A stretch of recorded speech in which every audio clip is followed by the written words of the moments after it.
Salam Rahim, salam alaikum. Oui, maintenant, le bac compta, économie, c'est session de rattrapage de 2010. Travaux de fin d'exercice. Nous avons une entreprise de fabrication. L'exercice, c'est l'exercice 2009. Vous avez dans le document numéro 1 la balance avant-inventaire qui contient un certain nombre d'informations concernant d'abord les provisions là, les immobilisations, les amortissements, et puis là, les éléments relatifs aux produits finis. Justement, le document 2, il traite des provisions et stocks.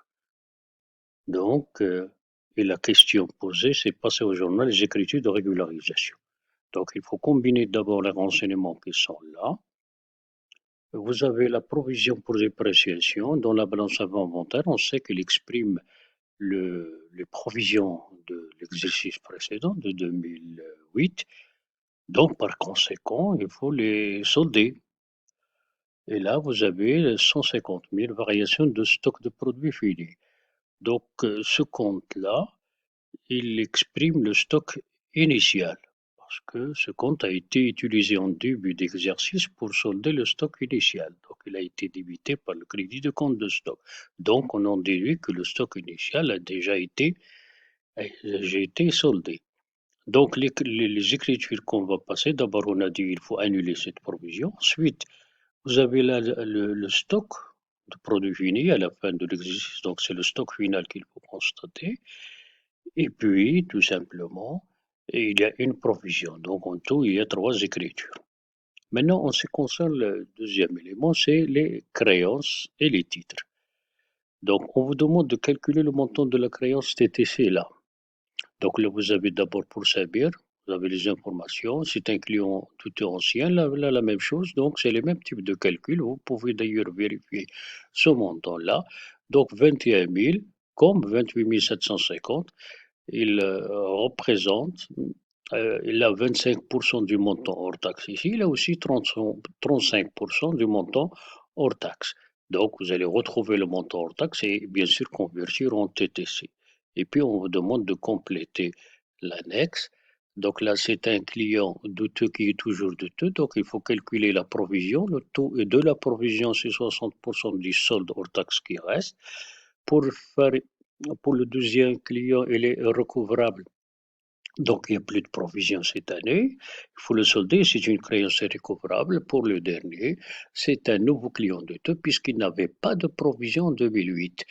Donc, il faut faire attention, toujours là. On vous dit pense récupérer. Ce qui ne nous intéresse, c'est pas ce qu'on pense récupérer, c'est ce qu'on pense perdre. Donc, le taux de la provision, c'est 40%. Maintenant, en ce qui concerne les écritures découlant de ces informations, donc, bien sûr, il y a d'abord les dotations et les reprises. En ce qui concerne les écritures relatives aux créances, pour le premier, pas d'écriture, puis il est toujours douteux. Pour le deuxième, il est irrécouvrable, donc il faut solder la créance douteuse pour le solde et bien sûr constater la perte d'exploitation et la TVA aussi, la diminution de la TVA. Et pour le dernier, donc c'est un nouveau client douteux, il faut procéder au reclassement. En ce qui concerne les titres, vous avez deux catégories de titres, les TP et les TVP. Et dans les deux, il y a une cession. Donc pour le premier, il faut constater d'abord l'écriture de cession parce qu'aucune écriture n'a été constatée, on vous l'a dit. Donc pour les TP, il faut se rappeler que l'écriture de cession, c'est comme pour les immobilisations, il s'agit d'un produit non courant au prix de cession. Voilà. Bien sûr, en tenant compte des informations que vous avez là, c'est-à-dire les commissions et la TVA. Par contre, pour les TVP, donc on va les faire sortir. Les TVP, on va les faire sortir au prix d'acquisition. Donc les 240 titres au prix d'acquisition, c'est-à-dire 180. Donc ce qui en découle, il va y avoir un résultat de cession. Le prix d'acquisition, c'est 180, on les a cédés à 190. Donc nous avons une nouvelle ressource, donc une plus-value. Donc là, vous avez deux comptes à créditer, le compte de titre et le compte de plus-value. Et bien sûr, les trois comptes à débiter. Euh, euh, voilà. Donc, voilà, on se concerne les calculs, bien sûr, pour les titres.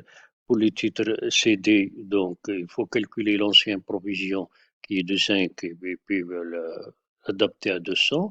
Les titres non CD, c'est 200, donc c'est les mots montants. Pour les titres CD, il n'y a plus de provision en 2009, il faut calculer les nouvelles provisions pour les titres conservés. En ce qui concerne les TVP, donc tous les TVP ont été cédés, donc il suffit de reprendre la provision ancienne. En ce qui concerne les écritures, vous avez pour les TP, bien sûr, dotation et reprise, mais il ne faut pas oublier de solder les TP CD. Donc, VNA avec le quantité de participation au prix d'acquisition. Pour les TP, TVP, il suffit de reprendre la provision.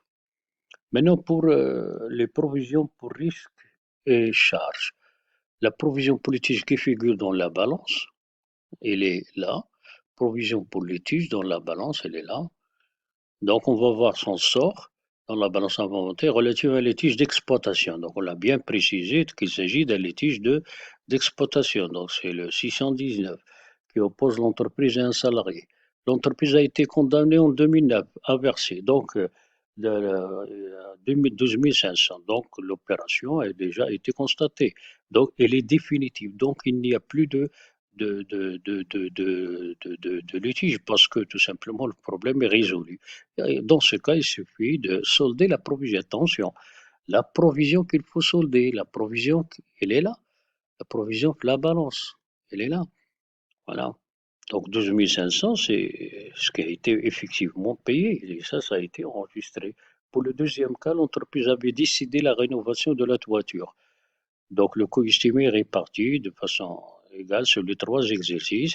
On a déjà constaté 2007 et 2008, c'est-à-dire là où nous avons la provision pour deux exercices. Pour 2009, il suffit de prendre un exercice, c'est-à-dire vous avez le montant là, on va prendre la moitié et passer l'écriture, sachant qu'il s'agit, voilà, cette opération est bien, on a bien précisé qu'il est lié à l'exploitation, donc ça c'est pour trouver le compte de dotation. Pour ce qui est des charges et produits, premier point, une facture de 42 000 TTC a été dressée au client Smaili plutôt, le 39. Donc, il a été dressé, donc comptabilisé. Les produits finis ne sont pas encore envoyés, donc ils sont toujours en stock. Donc, on a constaté le stock et en même temps, on a constaté la vente. Or, puisque les produits sont en stock, la vente n'est pas encore réalisée, donc il faut annuler la vente tout simplement. Mais annuler la vente au montant hors taxe. Voilà, parce que le montant TTC a été déjà enregistré. Donc, ce qui les intéresse, c'est d'annuler uniquement le produit, c'est-à-dire le compte 712,11. Donc là, il faut calculer le montant hors taxe. On vous a donné le tout.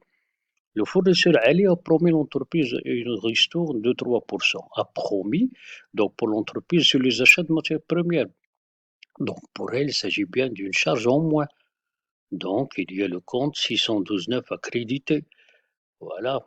Donc, le montant est de, voilà, le montant de la ristourne. Donc, on va créditer 612,9 avec la TVA et puis on va débiter, non pas fournisseur, mais un compte de régularisation. C'est le 34,17. Les intérêts annuels 43 annuels relatifs à l'emprunt bancaire. Donc, là, il s'agit d'une charge. Il s'agit d'une charge relative aux intérêts. Donc, il faut calculer l'intérêt pour 2009. Je pense que c'est du 5 mois, je pense. Voilà, et calculer aussi la TVA. Et voilà, débiter le compte de charge d'intérêt. Et puis, là, le compte de régularisation. Il ne faut pas oublier qu'il y a un compte spécifique pour les intérêts. Dans ce cas, c'est le 44,93. Voilà. Voilà pour ce qui est des écritures. Maintenant, les amortissements, là, on les a laissés en dernier lieu. On vous demande de déterminer le taux du matériel informatique. Là, c'est une question classique. Vous avez deux ordinateurs. Ils ont été acquis les deux avant 2009. Donc, leur amortissement, il faut le lire dans la balance avant inventaire. L'amortissement du matériel informatique, il concerne les deux ordinateurs. Donc là, il faut poser l'égalité, donc en tenant compte, bien sûr, en faisant attention au calcul de N, de la durée du mois de janvier 2004 au 31-12-2008, et là du mois 7 2007 au 31/12/2008, parce que les amortissements flables à l'ensemble inventaire, c'est les amortissements, c'est le cumul au 31/12/2008. Calculer, enregistrer les dotations, donc là, pas de problème, 2006, 7, 8, donc 9, donc c'est l'amortissement pour un exercice. Voilà. Pour la machine A, pas de problème, donc, mais il faut faire attention. Donc, il a été acheté en 2008 et il a été cédé, donc il faut faire attention à la durée. Là, c'est l'amortissement dégressif. On sait que l'amortissement dégressif, le taux, donc là, vous avez le taux 10% avec le coefficient. Là, la base, il faut faire attention à la base. Là, pas de problème, puisqu'on vous a donné le cumul d'amortissement de l'exercice précédent. Donc, on va calculer la VNA au début de l'exercice qui est la base. Voilà, il a été acheté en 2006, 10 ans, donc voilà, donc vous avez le taux, vous avez la base, on peut la déterminer, pas de problème. Et puis, passer au journal, l'écriture de la session de la machine, là, c'est une écriture classique, il faut faire attention tout simplement à la durée. Voilà, merci.